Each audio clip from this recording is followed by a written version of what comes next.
Okay, നമ്മൾ ഇന്ന് നോക്കുന്നത് ഇവാൻ പാവ്ലോവിന്റെ ക്ലാസിക്കൽ കണ്ടീഷനിങ് ആണ്. ആക്ച്വലി നമുക്കറിയാം, ഇവാൻ പാവ്ലോവ് എന്ന് പറയുന്ന ഒരു റഷ്യൻ ഫിസിയോളജിസ്റ്റ് ആയിരുന്നു. അദ്ദേഹം ഒരു 1890s ഡോഗ്സിന്റെ ഡൈജഷനെ പറ്റി പഠിക്കാൻ വേണ്ടിയിട്ട് ഒരു എക്സ്പെരിമെന്റ് കണ്ടക്ട് ചെയ്തത്. അതൊരു അദ്ദേഹം ഒരു ഫിസിയോളജിസ്റ്റ് ആയതുകൊണ്ട് തന്നെ അത് കംപ്ലീറ്റ്ലി ഒരു എന്താ പറയുക, ഡൈജഷൻ അല്ലെങ്കിൽ ഒരു ഫിസിയോളജിക്കൽ റിലേറ്റഡ് ആയിട്ടുള്ള ഒരു സ്റ്റഡി ആയിരുന്നു. പക്ഷേ ഈ ഒരു സ്റ്റഡി നടത്തുന്ന സമയത്ത് വളരെ ഇൻട്രസ്റ്റിംഗ് ആയിട്ടുള്ള ഒരു ഫാക്ട് അദ്ദേഹം കണ്ടുപിടിക്കുകയുണ്ടായി. ഈ ഡൈജഷനെ പറ്റിയിട്ടുള്ള സ്റ്റഡി ആയതുകൊണ്ട് തന്നെ സ്വാഭാവികമായിട്ടും സലൈവേഷനും സലൈവയ്ക്കൊക്കെ നല്ല റോളുണ്ടല്ലോ. നമ്മളുടെ ഡൈജഷൻ തുടങ്ങുന്നത് തന്നെ നമ്മുടെ മൗത്തിൽ നിന്ന് എന്നാണ് പറയുന്നത്. സോ അപ്പോൾ ഈ സലൈവേഷനൊക്കെ കുറച്ച് കൂടുതൽ ഒബ്സർവേഷൻസ് ഈ ഇവാൻ പാവ്ലോവ് വിട്ട സമയത്തേക്ക് ഇവാൻ പാവ്ലോവ് വളരെ ഇൻട്രസ്റ്റിംഗ് ആയിട്ടുള്ള ഒരു കാര്യം കണ്ടുപിടിച്ചു. അദ്ദേഹം ഈ ഫുഡ് കൊടുക്കുമ്പോൾ നായ സ്വാഭാവികമായിട്ടും സലൈവേറ്റ് ചെയ്യും. പക്ഷേ ആഫ്റ്റർ സം ഡേയ്സ് ഈ ഡോഗ്സൊക്കെ അദ്ദേഹത്തിൻ്റെ ഈ ഫുഡ് സ്റ്റെപ്സ് കേൾക്കുമ്പോൾ തന്നെ സലൈവേറ്റ് ചെയ്യുന്നു. അപ്പോൾ അത് അദ്ദേഹത്തിന് ഭയങ്കര ഇൻട്രസ്റ്റിംഗ് ആയിട്ട് തോന്നി. കാരണം ഒരു ബയോളജിക്കൽ കണക്ഷനും ഇല്ലാത്തൊരു കാര്യമാണ്. പക്ഷേ എങ്ങനെയാണ് ഈ ഫുഡ് സ്റ്റെപ്സ് കേൾക്കുമ്പോഴേക്കും നായ അത് കണക്ട് ചെയ്തിട്ട്, സലൈവേഷൻ എന്ന് പറയുന്നത് കംപ്ലീറ്റ്ലി ഒരു ഫിസിയോളജിക്കൽ ഫിനോമിനയാണ്. അപ്പം അങ്ങനെ ചെയ്തത് എന്നുള്ളൊരു ഇൻട്രസ്റ്റിംഗ് തോട്ട് വന്ന സമയത്തേക്കാണ് അദ്ദേഹം ആ ഒരു സ്റ്റഡി, സലൈവേഷനെ പറ്റിയിട്ടുള്ള സ്റ്റഡി അവിടെ അവസാനിപ്പിച്ചിട്ട് ഈ ഒരു കാര്യത്തിലേക്ക്, ഈ ഒരു കണ്ടീഷനിങ്ങിലേക്ക് അദ്ദേഹത്തിൻ്റെ ശ്രദ്ധ അദ്ദേഹം കൊണ്ടുവന്നത്. അതിൻ്റെ പരിണിത ഫലമായിട്ടാണ് ക്ലാസിക്കൽ കണ്ടീഷനിങ് എന്ന് പറയുന്ന ഒരു തിയറി നമ്മുടെ സൈക്കോളജിയിൽ അദ്ദേഹം കൊണ്ടുവരികയും ഇപ്പോഴും നമ്മൾ പല പല സമയങ്ങളിലും ബിഹേവിയർ മോഡിഫിക്കേഷനൊക്കെ വേണ്ടിയിട്ട് ഉപയോഗിക്കുന്നത് ഈ ക്ലാസിക്കൽ കണ്ടീഷനിങ്ങിൻ്റെ പല ഇംപ്ലിക്കേഷൻസുമാണ്, പല രീതികളുമാണ് നമ്മൾ ഉപയോഗിക്കുന്നത്. സോ അത്രയും നല്ലൊരു തിയറി നമുക്ക് കിട്ടിയത്. അപ്പോൾ നമുക്ക് എന്താണ് ഈ ക്ലാസിക്കൽ കണ്ടീഷനിങ് എന്നുള്ളത് നോക്കാം. വളരെ സിമ്പിളാണ്. സാധാരണഗതിയിലെ ഫുഡ് കാണുമ്പോൾ നായ്ക്കൾ സലൈവേറ്റ് ചെയ്യും. അപ്പോൾ യാതൊരുവിധ മാനിപ്പുലേഷൻസും നമ്മൾ കൊടുക്കാണ്ടെയാണ്, അല്ലെങ്കിൽ ആ ഫുഡ് എന്ന് പറയുന്ന സ്റ്റിമുലസിൻ്റെ മുകളിൽ യാതൊരുവിധ മാനിപ്പുലേഷൻസോ കൺട്രോളിങ്ങോ ആർട്ടിഫിഷ്യാലിറ്റിയോ നമ്മൾ ചെയ്യുന്നില്ല. അല്ലാണ്ട് തന്നെ നാച്ചുറലി ഫുഡ് കണ്ടാൽ നായ്ക്കൾ സലൈവേറ്റ് ചെയ്യും. സോ അതുകൊണ്ടാണ് ആ ഫുഡിനെ അൺകണ്ടീഷൻഡ് സ്റ്റിമുലസ് എന്ന് പറഞ്ഞത്. നമ്മൾ ഒരു കണ്ടീഷനിങ്ങും അവിടെ കൊടുക്കുന്നില്ല. സോ അൺകണ്ടീഷൻഡ് സ്റ്റിമുലസ് നായ സലൈവേറ്റ് ചെയ്യുന്നു. അറ്റ് ദ സെയിം ടൈം ബെല്ലെന്ന് പറയുന്ന ഒരു സ്റ്റിമുലസ് കൊടുത്താൽ നായ സലൈവേറ്റ് ചെയ്യുമോ? Usually no. അപ്പോൾ ബെല്ലെന്ന് പറയുന്ന ഒരു ന്യൂട്രൽ സ്റ്റിമുലസ് കൊടുത്താൽ സലൈവേഷൻ വരാൻ പാകത്തിനൊന്നും നായ്ക്ക് ഒരു കാര്യം ഉണ്ടാവില്ല. ഒരു നായ്ക്കളും ബെല്ല് കേട്ടാൽ സലൈവേറ്റ് ചെയ്യില്ല ഒരു നോർമൽ സെറ്റിങ്സിൽ. അപ്പോൾ ന്യൂട്രൽ സ്റ്റിമുലസ് ആയിട്ടുള്ള ബെല്ല് കൊടുത്താൽ ഇവിടെ സലൈവേഷൻ സംഭവിക്കുന്നില്ല. അപ്പോൾ ഇത് രണ്ടും ബിഫോർ കണ്ടീഷനിങ് ആണ്. ഒരു കണ്ടീഷനിങ്ങിൻ്റെ മുൻപ് ഒരു സാധാരണ നായ ഇങ്ങനെയായിരിക്കും. ഇനി കണ്ടീഷനിങ് നടത്തുന്ന സമയത്ത് നമ്മൾ എന്താ ചെയ്യുന്നത്? ഇവാൻ പാവ്ലോവ് എന്താ ചെയ്തത്? കുറച്ചു കാലം നായയ്ക്ക് ഫുഡ് മാത്രം കൊടുത്തപ്പോൾ നായ സലൈവേറ്റ് ചെയ്യുന്നതായിട്ട് കണ്ടു. പിന്നെ കുറച്ചു കാലം അദ്ദേഹം ഫുഡ് എന്ന് പറയുന്ന അൺകണ്ടീഷൻഡ് സ്റ്റിമുലസിനെയും ബെല്ലെന്ന് പറയുന്ന ന്യൂട്രൽ സ്റ്റിമുലസിനെയും പെയർ ചെയ്ത് കൊടുക്കാനായിട്ട് തുടങ്ങി. ഇങ്ങനെ പെയർ ചെയ്ത് കൊടുക്കുമ്പോൾ നായ സലൈവേറ്റ് ചെയ്യും, ബിക്കോസ് ഫുഡ് ഇസ് ദർ. പക്ഷെ കുറച്ചു കാലം കഴിഞ്ഞ സമയത്തേക്ക് കണ്ടീഷനിങ്, അപ്പോൾ ഈ നായനെ കൊണ്ട് ഇത് ലേൺ ചെയ്യിപ്പിക്കുകയാണ്. This association between neutral stimulus and unconditioned stimulus. ഈ അസോസിയേഷൻ ലേൺ ചെയ്യിപ്പിക്കുന്നതിനെയാണ് നമ്മൾ കണ്ടീഷനിങ് എന്ന് പറയുന്നത്. ആഫ്റ്റർ കണ്ടീഷനിങ് ഫുഡ് എന്ന് പറയുന്ന അൺകണ്ടീഷൻഡ് സ്റ്റിമുലസ് ഇല്ലാണ്ട് തന്നെ ന്യൂട്രൽ സ്റ്റിമുലസ് ആയിട്ടുള്ള ബെല്ല് കാണുമ്പോൾ നായ സലൈവേറ്റ് ചെയ്യുന്നു. അങ്ങനെ വരുമ്പോഴത്തേനും ന്യൂട്രൽ സ്റ്റിമുലസ് എന്തായി മാറി? കണ്ടീഷൻഡ് സ്റ്റിമുലസ് ആയി. കാരണം ന്യൂട്രൽ സ്റ്റിമുലസ് എന്ന് പറഞ്ഞാൽ സലൈവേഷൻ ഉണ്ടായിരുന്നില്ല. പക്ഷേ ഇവിടെ ന്യൂട്രൽ സ്റ്റിമുലസ് ആയിട്ടുള്ള ബെല്ല് കൊടുക്കുമ്പോൾ സലൈവേറ്റ് ചെയ്യുന്നുണ്ട്. സോ ആ സ്റ്റിമുലസിനെ നമ്മൾ കണ്ടീഷൻഡ് ആക്കി. അങ്ങനെ ഈ കണ്ടീഷൻഡ് സ്റ്റിമുലസ് കിട്ടുമ്പോൾ നായ എന്ത് ചെയ്യുന്നു? സലൈവേറ്റ് ചെയ്യുന്നു. That is conditioned response. നായനെ നമ്മൾ പഠിപ്പിച്ചതാണ്. അല്ലാതെ ബെല്ല് കൊടുക്കുമ്പോൾ സ്വാഭാവികമായിട്ടും ഒരു നായ റെസ്പോൺസ് ചെയ്യില്ല. പക്ഷെ നമ്മൾ പഠിപ്പിച്ചു, ഈ ബെല്ല് കേൾക്കുമ്പോൾ റെസ്പോണ്ട് ചെയ്തോളൂ എന്ന്. സോ അവിടെ എന്ത് വന്നു? സലൈവേഷൻ സംഭവിച്ചു. ഇതാണ് കണ്ടീഷനിങ്ങിൻ്റെ ഒരു കംപ്ലീറ്റ് പിക്ചർ എന്ന് പറയുന്നത്. ഓക്കെ, ഇനി ഒന്നും കൂടെ അത് ക്ലിയർ ചെയ്ത് പറയാം. ബിഫോർ കണ്ടീഷനിങ് അൺകണ്ടീഷൻഡ് സ്റ്റിമുലസ് വരുന്നു, അൺകണ്ടീഷൻഡ് റെസ്പോൺസ് ആയിട്ടുള്ള സലൈവേഷൻ വരുന്നു. ന്യൂട്രൽ സ്റ്റിമുലസ് കൊടുക്കുമ്പോൾ നോ റെസ്പോൺസ്. ആഫ്റ്റർ കണ്ടീഷനിങ് ഇത് രണ്ടും കൂടെ പെയർ ചെയ്ത് കൊടുത്തു കഴിഞ്ഞാൽ കണ്ടീഷൻഡ് സ്റ്റിമുലസ് വരുമ്പോൾ കണ്ടീഷൻഡ് റെസ്പോൺസ് ഇവിടെ വരുന്നു. Hope it was clear. ഈ ഒരു ഇമേജിൽ നിന്ന് തന്നെ നിങ്ങൾക്ക് ഈസി ആയിട്ട് ഈ സാധനം പഠിച്ചെടുക്കാനായിട്ട് സാധിക്കും. വേറെ കൂടുതൽ എക്സ്പ്ലനേഷൻസോ കാര്യങ്ങളോ ഒന്നും വേണ്ടി വരില്ല. അപ്പം ഇതാണ് ക്ലാസിക്കൽ കണ്ടീഷനിങ്ങിന് മൊത്തമായിട്ട് നമുക്ക് പറയാനുള്ളത്. ഈ ക്ലാസിക്കൽ കണ്ടീഷനിങ് എന്ന് പറയുമ്പോൾ നമ്മൾ നേരത്തെ പറഞ്ഞ പോലെ തന്നെ എന്താണ്, ഇവാൻ പാവ്ലോവ് ഈ ഒരു ഉദ്ദേശത്തോട് കൂടിയിട്ടല്ല അത് കണ്ടുപിടിച്ചതെങ്കിലും നമുക്ക് ഒരുപാട് കാര്യങ്ങളിൽ, അല്ലെങ്കിൽ ഒരുപാട് എന്താ പറയുക, ഇന്നത്തെ സൈക്കോളജിയിലെ ഒരുപാട് കാര്യങ്ങൾ അപ്ലൈ ചെയ്യാൻ പറ്റുന്ന ഒരു തിയറിയാണ് ക്ലാസിക്കൽ കണ്ടീഷനിങ് എന്ന് പറയുന്നത്, അല്ലേ? ഇവിടെ ഒരു അൺഎക്സ്പെക്റ്റഡ് ആയിട്ടുള്ള അദ്ദേഹത്തിൻ്റെ ഒബ്സർവേഷനാണ് ഈ ഒരു ക്ലാസിക്കൽ കണ്ടീഷനിങ് എന്ന് പറയുന്ന കാര്യത്തിലേക്ക് ഡൈവേർട്ട് ചെയ്തിട്ട് ആ എക്സ്പെരിമെൻറ്റിനെ കൊണ്ടുപോകാനായിട്ട് ഹെൽപ്പ് ചെയ്തത്. അതിനുശേഷം ഒരുപാട് ആൾക്കാർ ഈ ക്ലാസിക്കൽ കണ്ടീഷനിങ്ങിൽ സ്റ്റഡീസ് ഒക്കെ വെച്ചിട്ടുണ്ട്. അത് നമ്മൾ ബിഹേവിയറിസത്തിലൊക്കെ പഠിക്കും. ഇപ്പം നമുക്ക് ഈ ഒരു സാധനത്തിന് മെയിനായിട്ട് ഫോക്കസ് ചെയ്യാം എന്നുള്ളതാണ്. ഇനി ഈ ക്ലാസിക്കൽ കണ്ടീഷനിങ്ങിൽ കുറച്ച് പ്രിൻസിപ്പൾസ് ഉണ്ട്. അപ്പോൾ കുറച്ച് പ്രിൻസിപ്പൾസ് നിങ്ങളുടെ സിലബസിലുണ്ട്. നമുക്കതിൽ ഒരു 3-4 എണ്ണം നോക്കാം. എല്ലാം കൂടെ കൺഫ്യൂസ്ഡ് ആവാതിരിക്കാൻ വേണ്ടിയിട്ടാണ് ഈ ഒരു ടോപ്പിക്ക് വരുമ്പോഴത്തേന് നമ്മൾ ചെറിയൊരു പോർഷൻ എടുക്കുന്നത്. കാരണം ലേണിംഗ് തിയറി അല്ലെങ്കിൽ ക്ലാസിക്കൽ കണ്ടീഷനിങ് എന്ന് പറയുന്നത് പലപ്പോഴും കുട്ടികൾക്ക് കൺഫ്യൂസിങ് ആയിട്ടുള്ള ഒരു കാര്യമായിട്ട് കണ്ടു കാണാറുണ്ട്. ഈ കണ്ടീഷൻ്റെ സ്റ്റിമുലസും ഒക്കെ കൂടെ അവിയലാവും. അതുകൊണ്ടാണ് കുറച്ച് പാർട്ടായിട്ട് ഈ ഒരു ഭാഗം പോകുന്നത് കേട്ടോ. പ്രിൻസിപ്പൾസ് എന്ന് പറയുമ്പോൾ അതിൽ അക്യൂസിഷൻ വരുന്നുണ്ട്, എക്സ്റ്റിങ്ഷൻ വരുന്നുണ്ട്, സ്പോണ്ടേനിയസ് റിക്കവറി വരുന്നുണ്ട്, ഡിസ്ഇൻഹിബിഷൻ വരുന്നുണ്ട്, സ്റ്റിമുലസ് ജനറലൈസേഷൻ വരുന്നുണ്ട്, ഡിസ്ക്രിമിനേഷൻ വരുന്നുണ്ട്. അങ്ങനെ ഒരുപാട് കാര്യങ്ങൾ വരുന്നുണ്ട്. അല്ല, കുറച്ച് കാര്യങ്ങൾ നമ്മൾ എന്താണെന്നുള്ളത് നമുക്ക് ആദ്യം നമ്മൾ അക്യൂസിഷനാണ് പഠിക്കുന്നത്. അക്യൂസിഷൻ എന്ന് പറഞ്ഞാൽ എന്താ? കണ്ടീഷനിങ് നടക്കുന്നതിനെയാണ് അക്യൂസിഷൻ എന്ന് പറയുന്നത്. ഒരു അൺകണ്ടീഷൻഡ് സ്റ്റിമുലസും ന്യൂട്രൽ സ്റ്റിമുലസും കൂടി പെയർ ചെയ്യുമ്പോൾ കണ്ടീഷൻ്റെ റെസ്പോൺസ് ഉണ്ടാകുന്നു. ഇതൊരു നാച്ചുറൽ പ്രോസസ്സാണ്. പക്ഷെ ആഫ്റ്റർ ദിസ് കണ്ടീഷനിങ് ബെല്ലായിട്ടുള്ള ന്യൂട്രൽ സ്റ്റിമുലസ് മാത്രം കൊടുക്കുമ്പോൾ നായ സലൈവേറ്റ് ചെയ്യുന്നു. He learn a new thing. എന്ത്? ബെല്ല് കിട്ടുമ്പോൾ സലൈവേറ്റ് ചെയ്യാം. മേ ബി ബെല്ലിൻ്റെ കൂടെ ഫുഡ് അസോസിയേറ്റ് ചെയ്ത് വരും എന്ന് ഹി ലേൺഡ് ബിക്കോസ് ഹി സലൈവേറ്റ്. അപ്പോൾ അങ്ങനെ ഒരു സാധനം, പുതിയൊരു സാധനം പഠിക്കുന്നതിനെയാണ് അക്വിസിഷൻ എന്ന് പറയുന്നത്. എന്താണ്? പുതിയൊരു സാധനം പഠിക്കുന്നതിനെയാണ് നമ്മൾ എന്തെന്ന് പറയുക? അക്വിസിഷൻ എന്ന് പറയുന്നത്.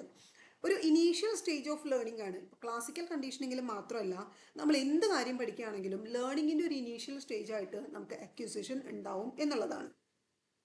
ഒരു neutral stimulus is repeatedly paired with an unconditioned stimulus that naturally elicit a response, that is conditioned response. This phenomenon is called acquisition. Clear ആയെന്ന് വിചാരിക്കുന്നു. അടുത്ത നമ്മൾ എക്സ്റ്റിങ്ഷനിലേക്ക് പോവുകയാണ്. ഈ എക്സ്റ്റിങ്ഷൻ എന്ന് പറയുമ്പോൾ എങ്ങനെയാ വെച്ചാൽ, ആ പേരൊന്ന് കേട്ട് നോക്കൂ. എക്സ്റ്റിങ്ഷൻ, എന്തോ എക്സ്റ്റിങ്റ്റ് ആയിട്ട് പോകുന്നുണ്ട്, അവിടെ എന്തോ എന്താ പറയുക, എലിമിനേറ്റ് ചെയ്ത് പോകുന്നുണ്ട്. അതിനാണ് എക്സ്റ്റിങ്ഷൻ എന്ന് പറയുക. ഇപ്പോൾ ഇവിടെ എങ്ങനെയാണ്? അൺകണ്ടീഷൻഡ് സ്റ്റിമുലസ് ആയിട്ടുള്ള ഫുഡ്, ഓക്കെ, അൺകണ്ടീഷൻഡ് സ്റ്റിമുലസ് ആയിട്ടുള്ള ഫുഡ് കൊടുക്കായിട്ട് നമ്മൾ എങ്ങനെയാണ് ഈ കണ്ടീഷനിങ് ചെയ്യിപ്പിച്ചത്? ഇത് രണ്ടും കൂടെ പെയർ ചെയ്ത് കൊടുത്തപ്പോൾ ബെല്ലായപ്പോൾ സലൈവേഷൻ വന്നു. ഓക്കെ, ആ കണ്ടീഷൻ തന്നെ ഇരിക്കുന്നു. അങ്ങനെ ഇമാജിൻ ചെയ്യാം. ബെല്ല് കാണുമ്പോൾ നായ സലൈവേറ്റ് ചെയ്യുന്നു എന്നുള്ള കണ്ടീഷനിലാണ് ഇപ്പോൾ ഇരിക്കുന്നത്. പക്ഷെ കുറച്ചു കാലം ഈ ബെല്ല് മാത്രം കൊടുത്താലോ? കുറച്ചു കാലം കഴിയുമ്പോൾ ഈ അസോസിയേഷൻ അത് എന്ത് ചെയ്യും? മറന്നുപോകും അല്ലേ? കുറച്ചു കാലം കഴിയുമ്പോൾ ഈ അസോസിയേഷൻ അത് മറന്നുപോകും. അപ്പോൾ എന്ത് വരും? ഈ സലൈവേഷൻ ഇവിടെ നിൽക്കും. ഈ സലൈവേഷൻ ഇവിടെ നിൽക്കുന്നതിനെയാണ് എക്സ്റ്റിങ്ഷൻ എന്ന് പറയുന്നത്. കുറച്ചു കാലം ബെല്ല് മാത്രം കൊടുക്കുമ്പോൾ ആദ്യത്തെ കുറച്ച് ദിവസമൊക്കെ ബെല്ല് കിട്ടിയ നായ സലൈവേറ്റ് ചെയ്യും. That is conditioning, acquisition. പക്ഷേ ആഫ്റ്റർ ദാറ്റ് സ്റ്റേജ് നമ്മൾ ഫുഡ് പിന്നീട് ഒരിക്കലും ഈ ബെല്ലിൻ്റെ കൂടെ കൊടുക്കുന്നില്ലെങ്കിൽ ആ അസോസിയേഷൻ ഈ ഡോഗ് മറന്നു പോവുകയും ഗ്രാജ്വലി പഠിച്ചു വന്നൊരു റെസ്പോൺസ് ഇല്ലാണ്ടാവുകയും ചെയ്യുന്നതിനെയാണ് എക്സ്റ്റിങ്ഷൻ എന്ന് പറയുന്നത്. ഓക്കെ, അടുത്തത് ഡിസ്ഇൻഹിബിഷൻ ആണ്. ഡിസ്ഇൻഹിബിഷൻ എന്ന് പറയുമ്പോഴത്തേനും ക്ലാസിക്കൽ കണ്ടീഷനിങ്ങിൽ ടെമ്പററി ആയിട്ടൊരു ക്ലാസിക്കൽ റെസ്പോൺസ് വരികയാണ്. പ്രീവിയസ്ലി ഇപ്പം നമ്മളിവിടെ എക്സ്റ്റിങ്ഷൻ സംഭവിച്ചു കഴിഞ്ഞു. ഈ എക്സ്റ്റിങ്ഷൻ സംഭവിച്ച റെസ്പോൺസ് പെട്ടെന്നൊന്ന് ടെമ്പററി ആയിട്ട് കയറി വരികയാണ്. എന്ന് വെച്ചാൽ ഒരു അൺഫെമിലിയർ ആയിട്ടുള്ള ഒരു സ്റ്റിമുലസ് അവിടെ എന്തെങ്കിലും കൊടുക്കുന്നുണ്ടായിരിക്കും. എന്ന് വെച്ചപ്പം എന്താ പറയുക, ഫോർ എക്സാമ്പിൾ ബെല്ലിന് പകരമായിട്ട് വേറെ എന്തെങ്കിലും, ഇപ്പോൾ ഈ ഫുഡ് സ്റ്റെപ്സോ എന്തെങ്കിലും കേൾക്കുമ്പോഴത്തേനും പെട്ടെന്നൊരു സാധനം അവിടെ കയറി വരുന്നുണ്ടെങ്കിൽ അതിനെയാണ് ഡിസ്ഇൻഹിബിഷൻ എന്ന് പറയുന്നത്. അതൊരു ടെമ്പററി ആയിട്ട് വരുന്നൊരു സാധനമാണ്. പെട്ടെന്ന് തന്നെ പോവുകയും ചെയ്യും, കാലാകാലത്തോളൊന്നും നിൽക്കില്ല. പക്ഷേ ഇങ്ങനെ തന്നെ ഡോഗിനെ ഇമാജിൻ ചെയ്യുക. ഫുഡും ബെല്ലും കൂടെ ഒരുമിച്ച് കൊടുക്കുന്നു. ഫുഡ് കാണുമ്പോൾ സലൈവേറ്റ് ചെയ്യുന്നു. ഫുഡും ബെല്ലും കൂടെ കുറച്ച് നാൾ ഒരുമിച്ച് കൊടുക്കുന്നു. ദെൻ ബെല്ല് മാത്രം കൊടുക്കുമ്പോൾ ആ ഒരു അസോസിയേഷൻ പഠിച്ചിട്ട് വെറുതെ സലൈവേറ്റ് ചെയ്യുന്നു. പക്ഷെ കുറച്ചു കാലം ബെല്ല് മാത്രമായിട്ട് കൊടുക്കുമ്പോൾ ഫുഡ് കിട്ടുന്നില്ല എന്ന് മനസ്സിലാക്കിയിട്ട് ആ ഒരു സ്വഭാവം അവിടെ എലിമിനേറ്റ് ആയിട്ട് പോകുന്നു. That is extinction. അങ്ങനെ ബെല്ല് കൊടുത്താൽ സലൈവേറ്റ് ചെയ്യാതിരിക്കുന്ന ഒരു സമയത്ത് പെട്ടെന്ന് ഒരാൾ നടന്നു വരുന്ന ഫുഡ് സ്റ്റെപ്സ് കേട്ടാൽ പെട്ടെന്ന് സലൈവേറ്റ് ചെയ്യുന്നു. അപ്പോൾ അത് ഡിസ്ഇൻഹിബിഷനായിട്ട് നമുക്ക് പരിഗണിക്കാനായിട്ട് സാധിക്കും. ഓക്കെ, അടുത്തത് സ്പോണ്ടേനിയസ് റിക്കവറിയാണ്. സ്പോണ്ടേനിയസ് റിക്കവറി എന്ന് പറഞ്ഞാൽ എക്സ്റ്റിങ്ഷൻ സംഭവിച്ചതിന് ശേഷം ഒരു എന്താ പറയുക, ഒരു പോസ് ഇവിടെ കിട്ടുകയാണ്. പോസ് എന്ന് വെച്ചാൽ ഒരു റെസ്റ്റിംഗ് ടൈം കിട്ടുകയാണ്. അതിനുശേഷം ഒരു കണ്ടീഷൻ്റെ റെസ്പോൺസ് പെട്ടെന്ന് അപ്പിയർ ചെയ്യും വിത്തൗട്ട് ഡിലേ. അതിനെയാണ് സ്പോണ്ടേനിയസ് റിക്കവറി എന്ന് പറയുന്നത്. പക്ഷെ അത് പെട്ടെന്ന് തന്നെ എക്സ്റ്റിങ്ക്റ്റ് ആയിട്ട് പോവുകയും ചെയ്യും. പക്ഷെ പെട്ടെന്ന് ആ ഒരു സാധനം എന്ത് വരും, പെട്ടെന്ന് റിക്കവർ ചെയ്ത് വരും. അതിനെയാണ് സ്പോണ്ടേനിയസ് റിക്കവറി എന്ന് പറയുന്നത്. അപ്പോൾ ആദ്യം ഒരു എക്യൂസിഷൻ സംഭവിക്കുന്നു. എക്യൂസിഷൻ എങ്ങനെയാണ്? സ്വഭാവം പീക്കിലേക്ക് പോകുന്നു. എക്സ്റ്റിങ്ഷൻ സംഭവിച്ച് സ്വഭാവം ഏറ്റവും അടിയിലേക്ക് വന്ന് ഡിസപ്പിയർ ആവുന്നു, ഗ്രാജുവലി ഡിസപ്പിയർ ആവുന്നു. ഒരു പോസ്റ്റ് ടൈം ഉണ്ടാവുന്നു. ആഫ്റ്റർ ദ പോസ്റ്റ് ടൈം പെട്ടെന്ന് ആ സ്റ്റിമുലസ് അതിൻ്റെ പീക്കിൽ, എന്നുവെച്ചാൽ പീക്ക് ഇവിടെയാണ്, അത്ര പീക്കിലല്ലെങ്കിലും ഒരു താഴേന്നല്ല, കണ്ടോ ഇവിടെ ഒരു സ്വഭാവം പഠിക്കുകയാണ്, ബേസ് എന്ന് വരികയാണ്. പക്ഷെ ഇവിടെ പഠിക്കുകയല്ല, പെട്ടെന്നൊരു റിക്കവറി ആ സ്വഭാവത്തിന് ഉണ്ടാവുന്നു. And gradually it eliminated. അതിനെയാണ് സ്പോണ്ടേനിയസ് റിക്കവറി എന്ന് പറയുന്നത്. ഞാൻ നോക്കി നോക്കൂ, ഡിസ്ഇൻഹിബിഷൻ്റെ കോസസ്. എന്തെങ്കിലും ഒരു നോവലായിട്ടുള്ള അല്ലെങ്കിൽ അൺയൂഷ്വൽ ആയിട്ടുള്ള ഒരു സ്റ്റിമുലസ് വരുമ്പോഴാണ് ഡിസ്ഇൻഹിബിഷൻ സംഭവിക്കുന്നത്. പക്ഷെ ഇവിടെയോ ഒരു പാസേജ് ഓഫ് ടൈം അല്ലെങ്കിൽ ഒരു റസ്റ്റ് ടൈം കഴിഞ്ഞതിന് ശേഷം എന്താണ്, ഒരു എക്സ്റ്റിങ്ഷൻ ട്രയൽ കഴിഞ്ഞതിന് ശേഷമാണ് എന്ത് വരുന്നത്, സ്പോണ്ടേനിയസ് റിക്കവറി വരുന്നത്. ഇവിടെ കണ്ടീഷൻ റെസ്പോൺസിൻ്റെ സ്ട്രെങ്ത് എന്ന് പറയുന്നത് വീക്കെൻഡ് ആണ്. ഓൾസോ സ്പോണ്ടേനിയസ് റിക്കവറിയിലും വളരെ വീക്കനായിട്ട് തന്നെയാണ് എന്ത് വരിക, ഈ കണ്ടീഷൻ റെസ്പോൺസിൻ്റെ സ്ട്രെങ്ത് വരിക. കണ്ടോ, ഇത് രണ്ടിലും വീക്കായിട്ടാണ് കണ്ടീഷൻ റെസ്പോൺസ് വരിക എന്നാണ് പറഞ്ഞത്. അത് ഈ ഇമേജ് നോക്കിയാൽ നമുക്ക് മനസ്സിലാവും. അക്വിസിഷനിൽ വളരെ ഡൊമിനൻ്റ് ആയിട്ടാണ് ഈ സാധനം വരുന്നത്. എക്സ്റ്റിങ്ഷനിൽ പിന്നെ കുറേ ആയതുകൊണ്ട് അതിനെപ്പറ്റി നമുക്ക് ഒന്നും പറയാനില്ല. സ്പോണ്ടേനിയസ് റിക്കവറിയിൽ നോക്കൂ, വളരെ വീക്കായിട്ട്, പീക്ക് ഇവിടെ നിന്നല്ല തുടങ്ങിയേക്കുന്നത് സ്വഭാവം, ഇവിടെ നിന്നാണ് വീക്കായിട്ട് വന്ന് അവസാനിക്കുകയാണ് സ്പോണ്ടേനിയസ് റിക്കവറിയിൽ ചെയ്യുന്നത്. ഓക്കെ, ഇനി നമുക്ക് അടുത്തതായിട്ട് നോക്കാനുള്ളത് സ്റ്റിമുലസ് ജനറലൈസേഷൻ ആണ്. ഇതൊരു ഇൻട്രസ്റ്റിംഗ് ആയിട്ടുള്ള കാര്യമാണ്. ഇപ്പോൾ കണ്ടീഷൻഡ് സ്റ്റിമുലസ് ആയിട്ടുള്ള ബെല്ല് കൊടുക്കുമ്പോൾ നായ സലൈവേറ്റ് ചെയ്യുന്നു എന്ന് പറയണില്ലേ.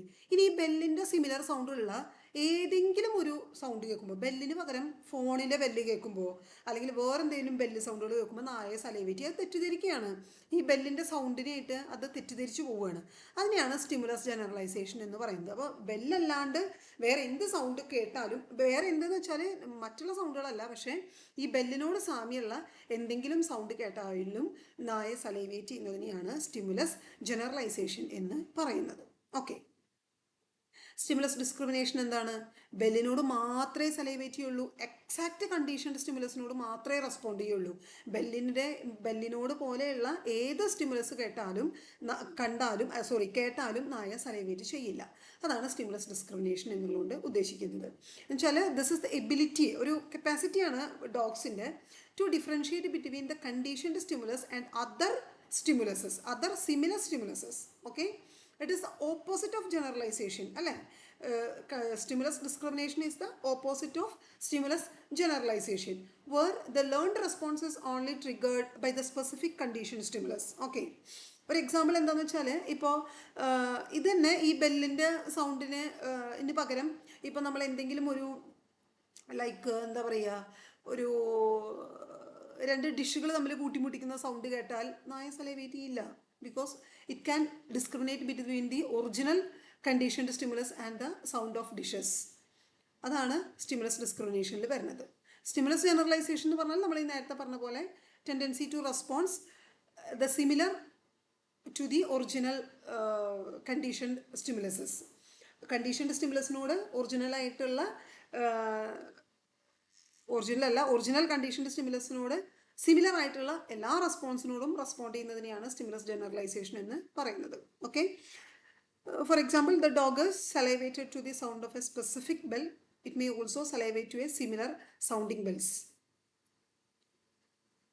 സ്പോണ്ടേനിയസ് റിക്കവറി എന്താണെന്നുള്ളത് നമുക്ക് മനസ്സിലായി. When a condition response reappears after a period of extinction without being reconditioning ചെയ്യാണ്ട് തന്നെ പെട്ടെന്നൊരു റിക്കവറി വരുന്നതിനെയാണ് സ്പോണ്ടേനിയസ് റിക്കവറി എന്ന് പറയുന്നത്.